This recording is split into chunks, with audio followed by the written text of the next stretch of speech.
Tonight, we begin in Iowa with a result that looks small on the calendar, but large on the political map, because what happened there wasn't close. It wasn't random, and it wasn't something Republicans can simply wave away as a fluke.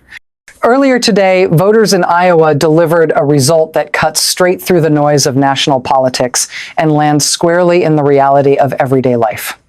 A special election for an Iowa State Senate seat, low turnout, low drama, very high signal, ended in a decisive Democratic victory. And the margin tells a story no amount of spin can erase. Before we go any further, take a look at this. Breaking news. Results are in for a special election in Iowa Senate District 16.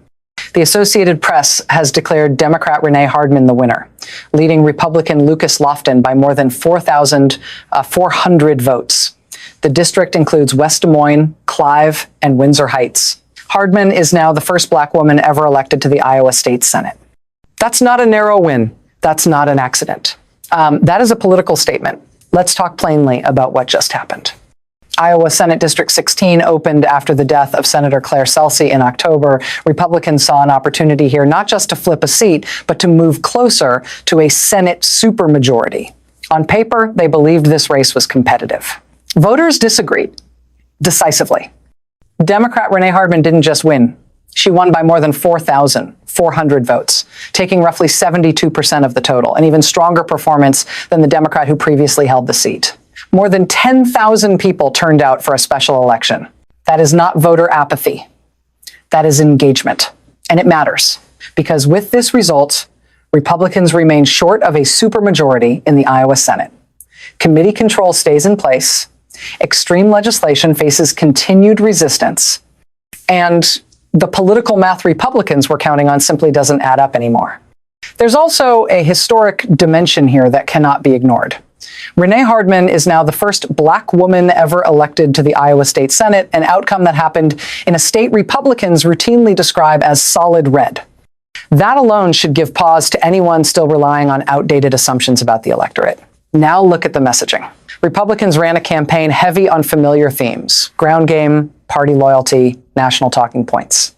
Democrats focused on something else entirely: affordability, healthcare, wages, housing, schools, the issues people deal with every single day. One message landed, the other didn't.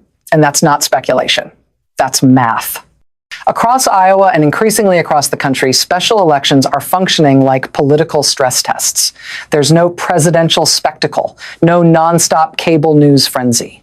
Voters show up and vote based on what they feel in their own lives. And right now, they're feeling the cost of groceries, rent, childcare, and medical bills.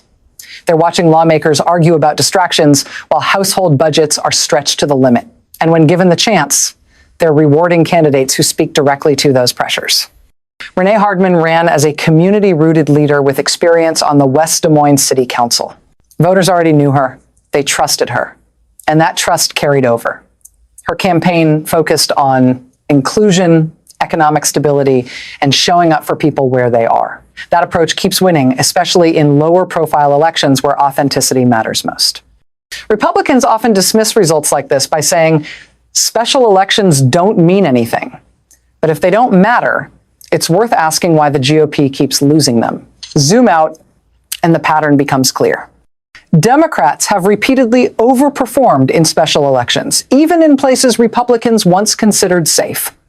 Suburban areas like West Des Moines, Clive, and Windsor Heights are no longer automatic GOP territory. Voters there are responding to candidates who talk about cost of living, schools, healthcare access, and economic stability, not nonstop culture war outrage. That shift is real, and it's accelerating. This election didn't just fill a vacant seat. It sent a calm but unmistakable message. Voters chose practicality over chaos, solutions over slogans, stability over noise. So here's the takeaway.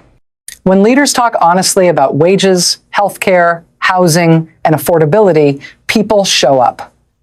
When politics turns into constant division without delivery, voters start looking elsewhere. Iowa spoke clearly. The numbers are undeniable. And results like this are something both parties would be wise to take seriously as we head into what comes next. That's the story out of Iowa tonight, and we'll be watching closely to see where it leads.